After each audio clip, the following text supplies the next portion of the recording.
Santa Rita de Cássia. Alguém conhece? Eu tenho aqui a minha Santa Rita, que está aqui. Ela, quando era pequenina, os seus pais levavam-na num cesto de vime para trabalhar, que eram agricultores, e levavam-na para o campo. Enquanto ela lá dormia, um enxame de abelhas rodeava a menina e algumas entravam pela boca. Um agricultor viu e foi enxutar o enxame de abelhas. Mas elas deixaram mel na boca de Santa Rita. Mais tarde, quando ela foi para o mosteiro, as abelhas, muitas abelhas, fizeram a colmeia nas paredes do mosteiro. É interessante. Então, mas agora vamos para a vida de Santa Rita de Cássia. Santa Rita nasceu num pequeno povoado chamado de Roca Purena, a 5 km de Cássia, bem no alto dos Montes Apeninos, na província de Úmbria, em Itália. Úmbria, embora fosse na época uma região pouco povoada, tornou-se berço de muitos filhos ilustres. Entre eles São Francisco de Assis, São Bento, Santa Clara, além de Santa Rita. Os pais de Santa Rita, António Lotti e Amata Ferri, formavam um casal exemplar e eram conhecidos pelos seus amigos como pacificadores de Jesus Cristo. Gozavam de imenso prestígio e autoridade no meio daquela gente pelas suas virtudes. A sua principal ocupação para além do trabalho era visitar os vizinhos mais necessitados, levando-lhes ajuda espiritual e material. Para que a sua felicidade fosse completa, faltava ao casal um filho. Apesar da idade avançada de Amata, Deus atendeu às suas preces e em 1381 nasceu esta admirável menina, que foi batizada na igreja de Santa Maria dos Pobres, em Cássia, porque o pequeno povoado de Roca Purena não possuía pia batismal. O nome de Rita, diminutivo de Margarita, foi o nome com que Santa se tornou conhecida para sempre. Quando António e Amata iam trabalhar nos campos, colocavam a sua filhinha num cesto de vime e abrigavam-na à sombra das árvores. Um dia, a criança dormia quando um grande enxame de abelhas a envolveu, fazendo um zumbido especial. Muitas delas pousavam na sua boquinha entreaberta, como se depositassem mel, sinal da doçura que havia de envolver toda a sua vida. Um lavrador que passava por ali parou e agitou as mãos, pondo um enxame em debandada. O enxame, por instantes disperso, voltou ao seu lugar e, mais tarde, quando a Rita foi para o mosteiro de Cássia, as abelhas instalaram-se nas paredes do jardim interior e aí permanecem até aos dias de hoje. A Igreja, tão exigente para aceitar as tradições, insere esta circunstância nas lições do breviário. Rita era para os seus pais um precioso dom concedido à sua fé e orações. Procuraram transmitir à criança os seus conhecimentos da vida de Nosso Senhor Jesus Cristo, da Santa Virgem Maria e dos santos de sua devoção. Apenas, chegado ao uso da razão, apareceram em Rita os primeiros sinais de virtude, que sob a influência da graça divina ia se enraizando na sua alma. Rita era um anjo dócil, respeitosa e obediente aos seus pais que tanto a amavam. Os ensinamentos que eles lhe transmitiam levaram-na a decidir consagrar a sua virgindade a Jesus Cristo. Gostava tanto da vida retirada que seus pais lhe permitiram ter um oratório dentro de casa. Ali passava longo tempo em meditação, oração e sacrifício perante o seu Cristo na cruz, como ela dizia. Aos 16 anos, pensava no modo de confirmar definitivamente a sua consagração a Jesus Cristo por meio dos votos perpétuos. Rita chegou a pedir de joelhos licença para entrar no convento. Seus pais, porém, com a idade avançada e guiados por amor natural, não querendo deixá-la só neste mundo, resolveram casá-la com um jovem que pedira a sua mão. Que lutas, que dores de coração dessa jovem! Entre o amor, à virgindade e à obediência devida aos seus pais. Não tinha coragem de dar a um homem o coração que desde a infância consagrara a Deus e, por outro lado, causavam também piedade aos seus pais, já de idade avançada, aos quais se acostumara a obedecer nas mínimas coisas. O jovem que pediu a mão de Rita chamava-se Paolo di Ferdinando Mancini, descrito como um jovem de formação bem diferente de Rita, pervertido, de caráter compulsivo, sem temor a Deus, capaz de provocar verdadeiro escândalo se Rita e seus pais não aceitassem o seu pedido de casamento. Assim Rita viu-se obrigada a casar. Quando padeceu, ela, ao longo de 18 anos que viveu com o seu esposo, era injuriada sem motivo. Ela não tinha uma palavra de ressentimento, maltratada, não se queixava e era obediente, que nem à igreja ia, sem permissão do seu marido. A mansidão, a docilidade e a prudência da esposa lentamente suavizaram aquela rude impetuosidade de tal modo que Paolo não pôde resistir a tanta abnegação e mudou completamente de vida, tornando-se um marido respeitoso. Rita sentiu-se muito feliz por ver o seu marido convertido ao bom caminho. Sentia-se feliz por poder educar nos princípios da fé cristã os 2 filhinhos que, entretanto, o céu lhe dera, João Tiago e Paulo Maria. Mas durou pouco tempo aquela felicidade de santa esposa e mãe. Quando menos esperava, o seu marido foi ferozmente assassinado, fruto de fações rivais. Rita tomou todas as providências para uma sepultura digna do seu marido. Praticou ainda ato supremo de perdoar aos seus assassinos. Refeita da primeira dor causada pela morte do seu marido, Rita concentrou toda a sua atenção e solicitude nos seus filhos. A mãe, atenta, percebia que à medida que eles tomavam consciência da morte violenta do pai, neles crescia um desejo de vingança. Para além do seu exemplo e conselho de mãe, refugiava-se na oração, chegando mesmo a pedir que antes os queria ver mortos do que manchados pelo sangue de vingança. Um após outro caíram doentes os seus meninos. Rita tratou com todo o cuidado, velando dia e noite para que nada lhes faltasse. Pedia a Jesus crucificado que fosse feita neles a vontade de Deus. Os meninos morreram, com um pequeno intervalo, um após o outro.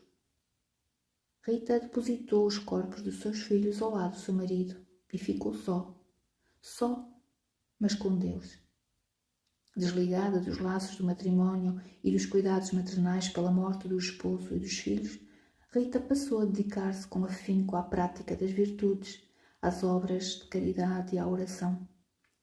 Em tempo de lutas partidárias que dividiam vizinhos e famílias, Rita tornou-se um anjo da paz, procurando por todos os meios ao seu alcance restabelecer a harmonia entre todos. Tudo isto, porém, não bastava para satisfazer a sua alma inflamada pelo amor divino. Quando ia à cidade, ao passar diante das portas dos mosteiros, onde teria podido servir a Deus com todas as suas forças, parecia-lhe que uma força interior e poderosa a atraía. Rita ganhou ânimo e resolveu fazer uma tentativa. Bateu à porta do convento das Agostinhas de Santa Maria Madalena, por quem alimentava profunda admiração pela devoção que tinha a Santo Agostinho e por ter sido Santa Mónica, mãe de Santo Agostinho, o seu modelo nos diversos estados de vida, e tão parecida com ela no sofrimento. Expôs à superiora do convento o seu ardente desejo. O seu aspecto humilde e piedoso causou grande impressão na religiosa, mas o convento, que somente recebia jovens solteiras, jamais abriria as suas portas a uma viúva, e a pobre mulher viu-se rejeitada. Rita regressou à sua terra, roca purina, e à sua vida de dedicação a Deus e aos vizinhos necessitados. Ainda voltou várias vezes a pedir a entrada no convento, mas sempre o seu pedido foi rejeitado. Estando uma noite em oração, pareceu-lhe ouvir uma voz que repetidamente chamava: Rita, Rita. Abriu a porta e viu na sua frente os santos da sua devoção, Santo Agostinho, São João Batista e São Nicolau Tolentino.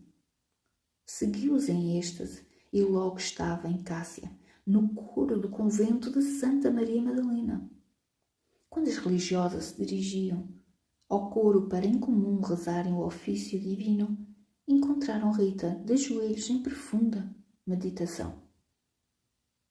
Questionaram como entrou aqui. Era a pergunta que estupefactas faziam no seu interior todas as irmãs. E Rita explicou.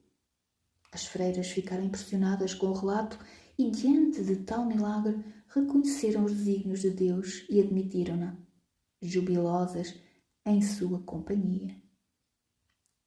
A primeira coisa que Rita fez ao ser admitida no convento foi repartir entre os pobres o que restava dos seus bens.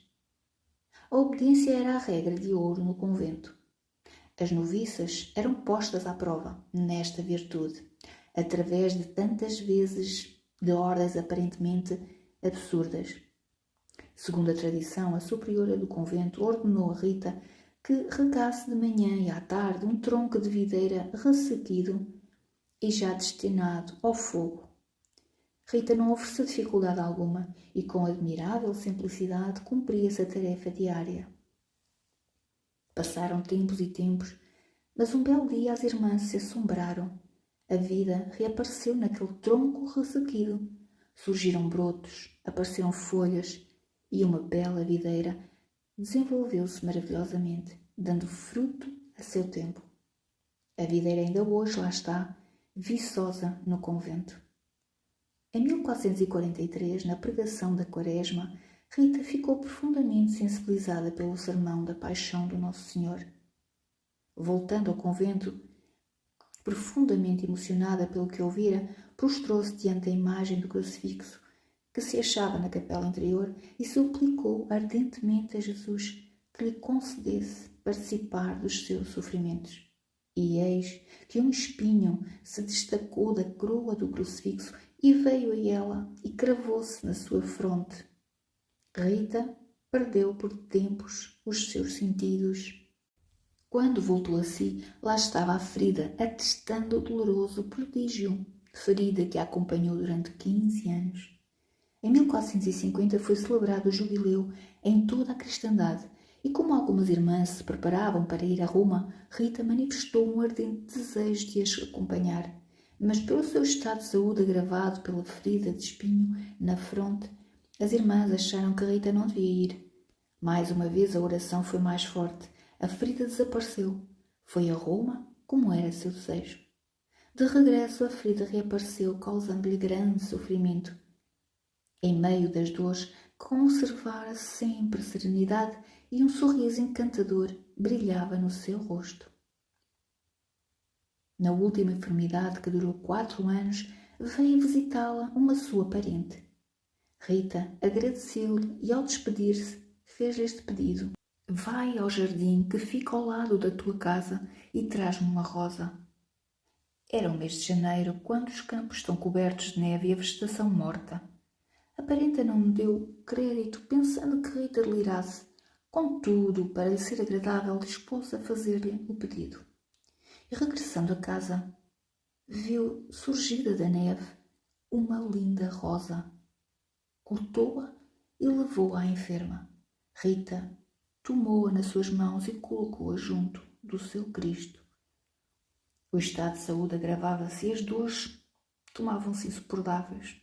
Rita, sabendo que em breve partiria para o céu, pediu às irmãs que se aproximassem do seu leito e despediu-se com estas palavras. Chegou o tempo de sair deste mundo. Deus assim quer. Muito vos ofendi por não vos ter amado e obedecido como era a minha obrigação. Com toda a minha alma vos peço perdão por todas as negligências e descuidos. Reconheço que vos tenho molestado por causa desta ferida da fronte. Rogo-vos que tenhais piedade das minhas fragilidades. Perdoai minhas ignorâncias e rogai a Deus por mim, para que a minha alma alcance a paz e a misericórdia da clemência divina. Sorriu e morreu. Parecia que estava a dormir. Com 76 anos de idade e 40 de vida religiosa, faleceu Santa Rita em Cássia, no velho convento das Agostinhas, na noite de 22 de maio de 1457. No momento da sua morte, os sinos de Cássia começaram a tocar por mãos invisíveis, convidando a comunidade a participar na sua glorificação. O povo acorreu com archotes, a aclamar como santa aquela que já veneravam em vida. Seus restos mortais repousam no santuário de Cássia, numa urna de prata e cristal fabricada em 1930. O culto a Santa Rita de Cássia rapidamente se estendeu pela Itália, Portugal e Espanha, onde, devido aos milagres obtidos por sua intercessão, o povo lhe deu o nome de Santa das Causas Impossíveis. Depressa, a sua veneração se estendeu ao mundo inteiro, especialmente ao Brasil, onde, para além de muitas igrejas e capelas a ela dedicadas, existe a matriz de Santa Rita da Arquidiocese do Rio de Janeiro, datada de 1577. Santa Rita de Cássia, a santinha das causas impossíveis. Alguém já conhecia? Comentem aqui. Eu vou deixar aqui uma oração à Santa Rita de Cássia, caso alguém esteja interessado. Então, fiquem bem. Até um outro vídeo.